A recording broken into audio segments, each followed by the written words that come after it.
Mahkamah Kehormatan Dewan (MKD) DPR membahas sanksi yang akan dijatuhkan untuk Ketua DPR Setia Novanto. Bukan hanya publik, bahkan Presiden Joko Widodo secara terus terang menyatakan berharap MKD bisa mengeluarkan putusan yang sesuai dengan aspirasi publik. Mampukah Mahkamah Kehormatan Dewan menjaga kehormatan mereka sendiri? Kita akan membahasnya bersama Direktur Eksekutif Lingkar Madani yang juga bergabung dengan tokoh lintas agama Ray Rangkuti dan juga bergabung bersama kita dari Gedung DPR Senayan Jakarta, Ketua Mahkamah Kehormatan Dewan Surahman Hidayat. Selamat malam Pak Surahman, selamat malam Mas Ray, sudah bergabung bersama kami. Terima kasih. Ya, baik. Sebelum kita lanjutkan perbincangan ini, pemirsa, kami akan menyampaikan informasi mengenai apakah sanksi ini akan bisa dikeluarkan sesuai dengan aspirasi publik atau tidak. Ya, pemirsa, Ketua DPR Setia Novanto sudah pernah mendapat sanksi ringan dari Mahkamah Kehormatan Dewan (MKD). Oleh sebab itu, bila kembali terbukti bersalah di kasus Papa minta saham, sanksi untuk Novanto minimal sedang, yaitu pencopotan dari posisi Ketua DPR. Ketentuan itu tercantum dalam Peraturan DPR RI Nomor 1 2015 tentang Kode Etik. Persisnya adalah di Pasal 19 ayat 3. Pelanggaran sedang adalah pelanggaran kode etik dengan kriteria pertama, mengandung pelanggaran hukum. Kedua, mengulangi perbuatannya yang telah dikenai sanksi ringan oleh MKD. Di kasus Trumpgate, Novanto dijatuhi sanksi ringan berupa teguran karena hadir di konferensi Donald Trump. Dengan demikian, sanksi itu diakumulasi di putusan Papa minta saham kali ini. Anggota DPR tidak boleh melakukan 2 kali pelanggaran ringan. Ya, sanksi dalam penegakan etik di MKD diatur dalam ayat 8 pasal 147 Undang-Undang tentang MPR DPR, DPD, dan DPRD atau MD3. Ada 3 jenis sanksi yang bisa dikenakan, yaitu ringan, sedang, dan berat. Dalam hal teradu terbukti melanggar, putusan disertai dengan sanksi kepada teradu berupa A. Sanksi ringan dengan teguran lisan atau teguran tertulis. B. Sanksi sedang dengan pemindahan keanggotaan pada alat kelengkapan DPR atau pemberhentian dari jabatan pimpinan DPR atau pimpinan alat kelengkapan DPR. Ya, dan C, sanksi berat dengan pemberhentian sementara paling singkat 3 bulan atau pemberhentian tetap sebagai anggota DPR.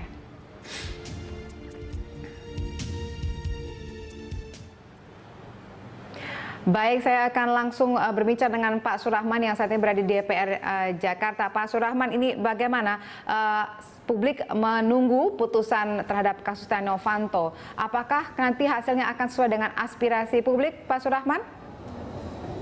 Ya, kita berharap demikian.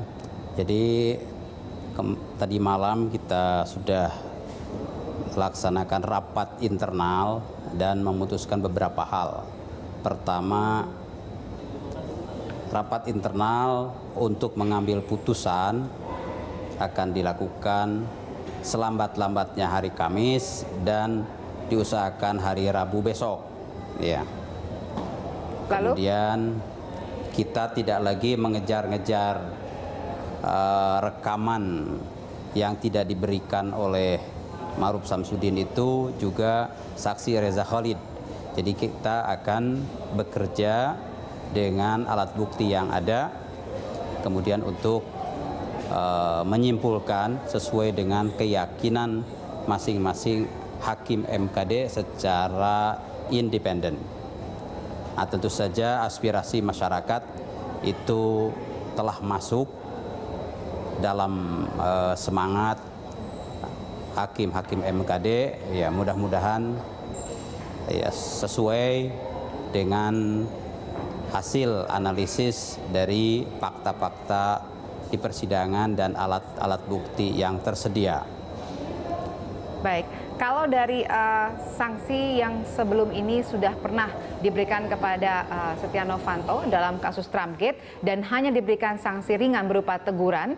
Nah, apakah dengan kasus sekarang ini yang sudah kita dengar bersama di dalam rekaman tersebut ada suara Setia Novanto yang kemudian di dalamnya didengarkan oleh kita semua meminta saham, apakah kemudian ini akan sanksinya lebih berat atau bagaimana? Ya, ada dua pendekatan. Pertama, pendekatan akumulatif ya. Itu tentu saja sanksi yang sudah diberikan sebelumnya itu akan ditambahkan menjadi penambah. Oleh karenanya minimum akan kalau ada pelanggaran itu akan masuk kepada kategori sedang atau sanksi yang memang secara efektif dari perkara sekarang yang sedang diproses. Kalau mengantarkan pada kesimpulan ada pelanggaran sedang itu juga cukup begitu kan. Atau juga mungkin bisa diakumulasi sedang plus ringan apabila ada semangat untuk mendorong ke sanksi berat. Oke, tadi Pak Surahman sempat mengatakan bahwa keputusan akan diambil sesuai dengan keyakinan Hakim MKD secara independen. Nah, saya tanyakan kepada Pak Surahman, menurut Anda kasus Setia Novanto yang terkait dengan Donald Trump dengan kasus yang saat ini terjadi, mana yang lebih berat, Pak? Ya, saya tidak boleh berpendapat di sini. Tentu pendapat saya akan disampaikan di rapat internal MKD ya besok sore insya Allah ya. Itu rencananya akan terbuka atau tertutup, Pak? Sesuai dengan Undang-Undang MD3, rapat MKD dilakukan secara tertutup, tetapi nanti kesimpulannya tentu disampaikan secara terbuka. Oke, nah kalau kita melihat perjalanan sidang yang selama ini berlangsung pernah terbuka terhadap Sudirman Said, kemudian terbuka juga terhadap Ma'ruf Samsudin, tapi kemudian tiba-tiba tertutup terhadap Setia Novanto dan kemudian terbuka lagi kepada Luhut Panjaitan. Nah, kemudian apa yang bisa kita harapkan nanti terjadi di rapat internal? Apakah kemudian akan seperti gambarannya pada saat sedang terhadap Setia Novanto yang tiba-tiba sudah ada hasil di situ yang kemudian publik tidak tahu, tapi hasilnya kemudian mengatakan bahwa Setia Novanto menolak semua tudingan dan kemudian hasilnya kita tidak tahu? Ya, soal terbuka atau tertutup itu sesuai dengan Undang-Undang dan Tata Beracara MKD. Undang-Undang MD3 itu menyebutkan bahwa persidangan di MKD bersifat tertutup, titik. Tapi di Tata Beracara itu diberi ruang. Persidangan di MKD bersifat tertutup dan bisa terbuka apabila diputuskan di dalam sidang.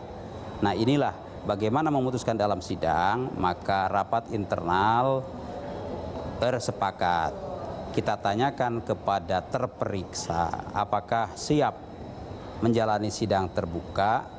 Kalau jawabannya siap seperti yang disampaikan oleh pengadu Pak Sudirman Said, demikian juga jawaban Pak Ma'ruf Samsudin, maka langsung terbuka. Tapi kurang beruntung dalam tanda kutip ketika terperiksanya Pak Setia Novanto. Kenapa kurang beruntung, Pak Surahman? Jadi prosedur yang sama tentu kita perlakukan, ditanyakan oleh ketua sidang apakah saudara bersedia sidang terbuka. Beliau memohon untuk tertutup. Ketika ditanyakan alasannya, ada alasan hal-hal yang sifatnya rahasia negara dan seterusnya. Kemudian sidang menghormati alasan itu, maka sidang berjalan secara tertutup. Tetapi fakta-fakta persidangan tentu tidak ada yang hilang. Hanya saja soal tidak terbukanya yang memang mungkin mengecewakan masyarakat. Itu saja. Oke, salah satu hakim MKD Akbar Faisal mengatakan waktu itu katanya tidak ada diberikan ruang untuk diskusi, tapi tiba-tiba kemudian yang memimpin sidang saat itu yaitu Khair Muzakir tiba-tiba memutuskan bahwa sidang tertutup. Nah, kemudian akhirnya hasilnya seperti tadi dikatakan kurang beruntung terhadap publik, tapi beruntung terhadap mungkin Setia Novanto saat itu. Tadi Anda katakan begitu. Nah, bagaimana dengan nasib rapat besok? Apakah juga akan sama seperti ini? Besok bukan sidang tapi rapat internal untuk menyampaikan pendapat hakim-hakim MKD. Tentu saja rapat internal namanya saja internal, sesuai dengan Undang-Undang MD3 itu bersifat tertutup. Setelah bisa direkapitulasi pendapat-pendapat hakim itu, kemudian muncullah satu kesimpulan MKD, maka baru dibuka, disampaikan kepada publik secara terbuka. maksud kami kalau misalnya sidang tertutup, apakah kemudian masyarakat juga bisa mengharapkan terjadi debat yang mungkin lebih fair, yang tidak kemudian memberikan ruang kepada pihak tertentu begitu? Ya, memang wajib hakim MKD itu independen. Dia tidak boleh terpengaruh oleh temannya sendiri. Ya, setiap hakim dipersilahkan mengajukan pendapat etiknya terhadap perkara yang sedang diproses sesuai dengan hasil analisis dia dan keyakinan yang bersangkutan. Jadi masing-masing akan menyampaikan, tidak ada perdebatan karena setiap hakim bebas dan independen menyampaikan sikap dan pandangan serta posisinya.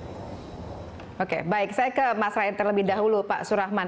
Ya, tadi dari jawaban Pak Surahman, apakah Anda cukup puas dan cukup yakin, optimis dengan hasil rapat besok? Ya, ya kita semua rasanya dalam kondisi yang pesimis ya, bahwa ada keputusan yang secara objektif menurut pandangan kita itu patut disandang atau diberikan kepada saudara Sudirman Said ya, saudara Setia Novanto. Sebab sejauh ini kan pertama kan setidaknya menurut saya ada dua persoalan. Persoalan pertama adalah dasar beliau ketemu dengan pihak Freeport, menggandeng pihak lain, dalam hal ini saudara Riza Khalid, di luar kantor, membicarakan tentang sesuatu yang tidak berhubungan dengan kebijakan Republik, kebijakan negara gitu. Itu dasarnya apa? Gitu. Itu menurut saya itu bisa dikategorikan pelanggaran tersendiri gitu. Kedua adalah konten dari pertemuan itu sendiri kan. Kontennya seperti kita ketahui sampai sekarang ini tidak ada bantahan yang tegas dari saudara Setia Novanto bahwa beliau tidak meminta saham. Karena itu sampai sekarang kita nggak mendengar bantahan. Yang beliau persoalkan itu soal legalitas perekaman, gitu ya. Tapi soal isi, soal konten yang kita sudah dengar semua sejauh ini tidak ada bantahan dari saudara Setia Novanto. Okay. Jadi kalau dilihat dari konteks ini, satu pertemuan yang tidak dimaksudkan untuk kepentingan negara dalam kapasitas yang bersangkutan adalah sebagai pimpinan DPR, gitu ya, bahkan membicarakan sesuatu yang sebetulnya ditolak oleh negara. Itu satu itu.